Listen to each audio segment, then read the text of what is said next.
Today I'm drawing Verona, Verona Zoro from One Piece. I know I probably didn't pronounce that properly. I was saying in one of the shorts that I I've not watched very much of this show at all, and I didn't even go to find out how his character is, and I have not watched parts of. When I was a kid, I probably watched parts of the show that where he was in it, but I can't remember anything he said or did, and I don't remember his personality at all. So I actually can't speak on his personality or now. What's funny is so over the years, especially when COVID happened, and I might have I was living off savings, didn't have to work for a few years, and was just very very busy all the time. And there's times that when I wasn't watching stuff, but and wasn't listening to music, I'd have YouTube videos on and hear information about characters. So I'm pretty sure I've heard uh overall recap of that. It was a many hour long video talking about a bunch of things that happened in One Piece and tons of other animes or whatever. And I can't remember a lot of that. The things that I do remember is from actual shows I watch or ideas about a show that I do remember well. Is I actually had to watch the show or whatever. When it's just like a recap video, I don't if it's like a manhwa recap or a show that doesn't have an anime, I'm probably paying attention more. But if it's a show that has an anime, I'm probably not paying attention way too much. It's probably something I had on in the background, and I've probably seen there's probably character breakdown videos. These people would discuss anime characters and tie it into concepts or theories or philosophies on life and psychology and way of life or how to become more like this. These people, they'll take any type of character, or even an anime character, and say the way this character was a good example of such and such, and I'm gonna be talking about such and such in this video, and this is a perfect character I can use as an example to get my point across.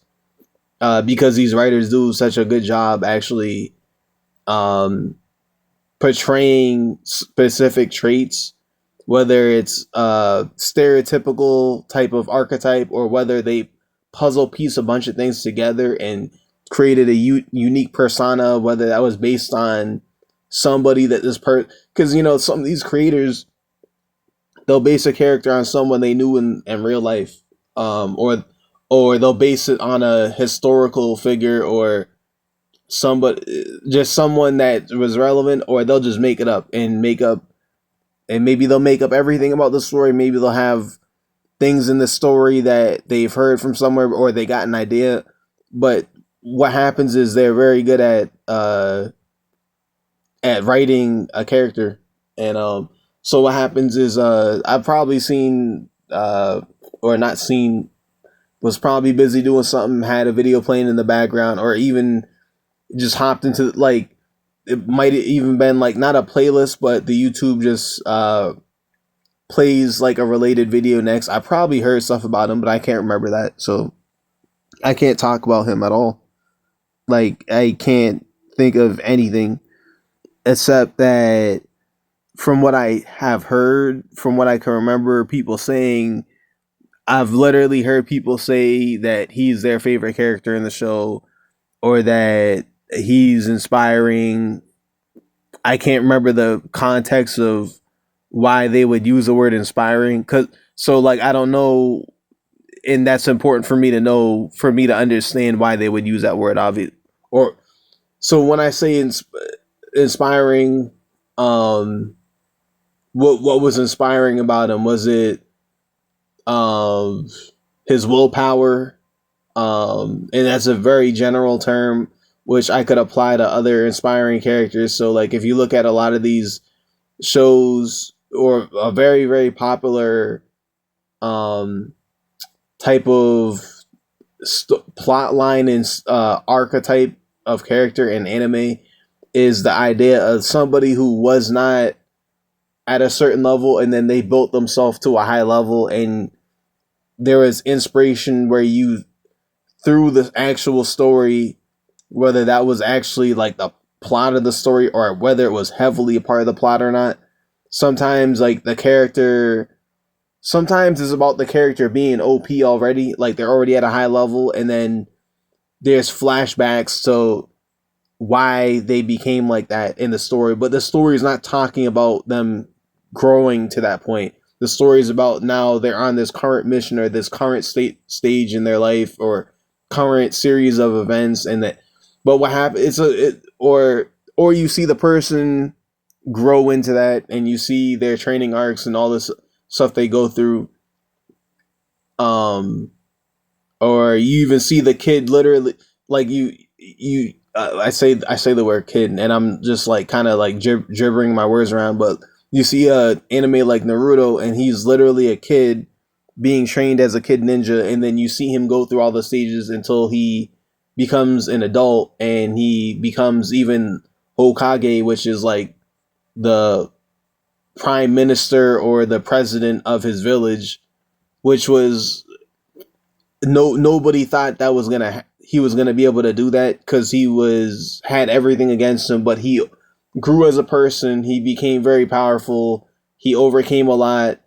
He became his thing is he's a protagonist and wants to be a hero, and he ended up saving so many people and inspiring so many people and saving his entire village and being like a pivotal factor as to why his village had survived attacks and wars from other villages and or attacks from enemies that nobody could handle besides him because he had grown so much in power. So you see him grow from a kid who maybe had his unique personality, like like for example, and I'm just segueing way too much, but Naruto's personality is, I don't even know why I'm even on this topic, so I have to get back on track real quick after I wrap this point up. But um, you see his personality. He has a naturally like kind of like very playful,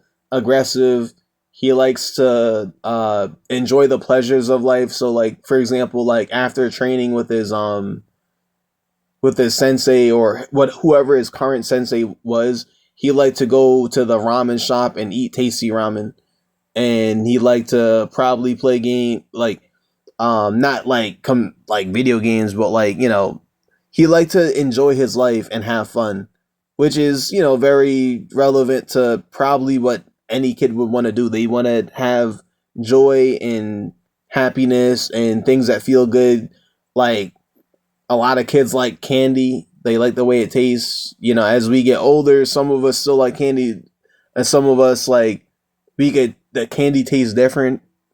Maybe our tongues mature, the taste matures, or it just doesn't do it for you. But when we're kids, we were just drawn to certain things more. A kid would like sugar because like their brain probably needs more sugar or whatever, obviously, right? Because they're a developing kid or what, a younger developing human.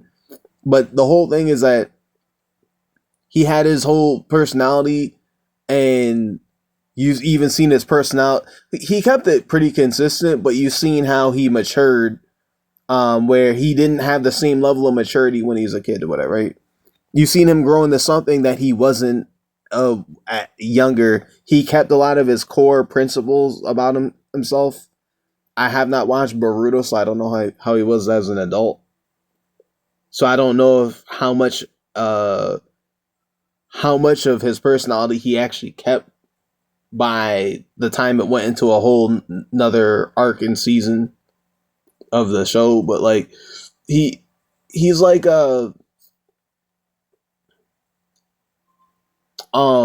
so I'm talking about personalities. Why did I even get into, I was just segueing too much. But here's the thing. I can be aware of personalities and bring that into why I was going to explain something, but I don't know Zoro's at all. So I can't talk about that. but I can't talk about. Oh, okay, my fault. I was talking about, is Zoro inspiring and why, and I was getting into explanations as to why characters will be inspiring.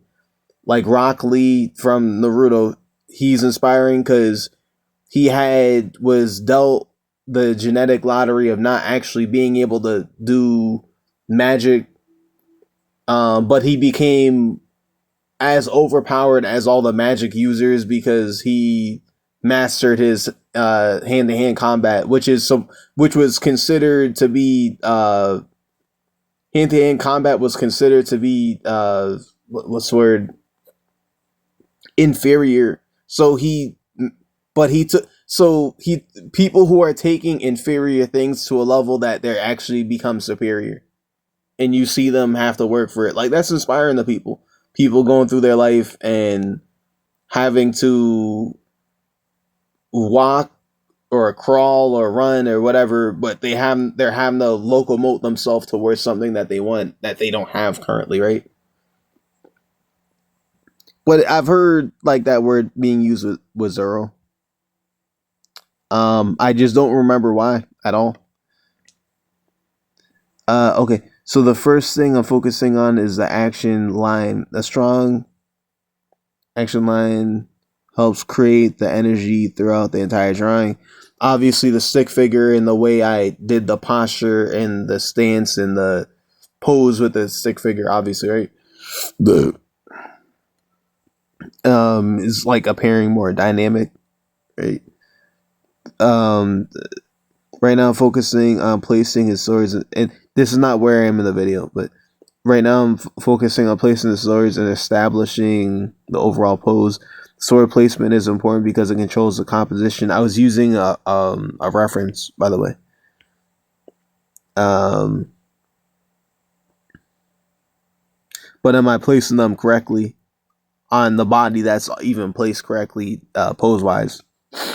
Now building the torso and shoulders at this stage. I'm thinking about balance, perspective, and proportion as I continue refining the anatomy. I'm checking how each form connects to the next. The goal isn't just accuracy, it's readability. Now I'm moving into the facial features. Zoro's expression is one of the things that makes him insanely recognizable. Next, I'm refining um, the clothing and smaller details. Um, these details help support the overall movement of the pose. As the drawing develops, I'm strengthening important lines and cleaning up the rough construction marks. Obviously, like darkening, for example, and these are repeat things I just would probably keep saying forever in videos or whatever, as it's like relevant to what's actually going on. But darkening all outer lines, darkening more severe folds in the clothing, darkening any like indents where there was like maybe even shading around it, or it, like, if that's applicable, or muscle striations, maybe not so much texture, but like if a muscle, if musculature was more pronounced in a certain area, causing it to, for you to actually have the opportunity to draw the layout of that musculature, those lines might be darker. um Especially the more ripped somebody is. It's funny, the word ripped literally actually explains why you would draw like Goku's bicep. You see, a person who was not as ripped as Goku, you don't draw their bicep. You just draw their arm, and you place where the bicep would be. But Goku gets a line around his bicep so you can see where the actual bicep muscle is, because he's literally ripped, because he has like low body fat percentage, right? But lines of that, like, that would be darkened where applicable. Obviously, I didn't darken. There wasn't as much of a area for where Zoro's bicep would be, but there's something there or whatever, showing where maybe in regards to shading and some of his muscle tone, right? Because that's like how he's actually drawn. Using the example of bicep, for example. Um, Funny joke about like, and this is like pure humor, I should say, right? Um, because I know like, so I'm 33. I know like millennials would. I don't know what would be what category fits what word, but like, do millennials call themselves unks now, right? Or people in their late 20s to early 30s, do they call themselves unks now? Is that like the? But I could joke and say, oh, I'm so old. Not that I even am, but whatever.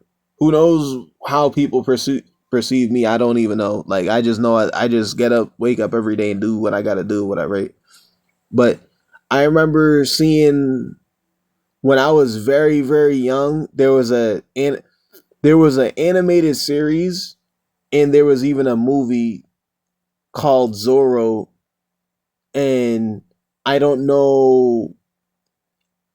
I want to very much guess that Zoro from One Piece came first, but the Zoro from this other series, it was a guy who it was like a was he like a either Spanish or Italian? Was probably Spanish because like that's like a that would be more of like a Spanish name because like the O at the end. I'm like guessing. I don't know this as a fact or whatever, but this is just like what I remember. And the guy will wear a black mask, but it would be like over his nose and top of and so the guy he would wear a black hat, but it was like a sombrero. I think that's the word. It's like not a cowboy hat, but like it has a wider vase, if that's a word, right? And then he'd wear all black, and he'd wear like a black cape and wear boots and gloves, and he'd use two swords to fight, or I think he had like multiple swords on him. So that was another. But this Zoro has three swords, so like I'm recognizing those are similar types of archetype. And I'm not saying archetype because of their personality, because I don't know that, but the archetype as in like the character design. Both of these characters were named Zoro, but they're from complete. One of them was from a real life show, and then they also had an animated series that was not anime. It was probably even on Saturday morning cartoons. That was like a Spanish Zoro, and then there's this Zoro from One Piece, and they both have three swords, or they have multiple swords. So that's one thing I remember. But yeah, like the overall like the reason I even said that is because was joking about like I remember seeing that when I was probably in kindergarten and would flip through channels on TV and see like that older Zoro. But One Piece was around that old as well, so like I think One Piece could have even came first, but I can't remember that.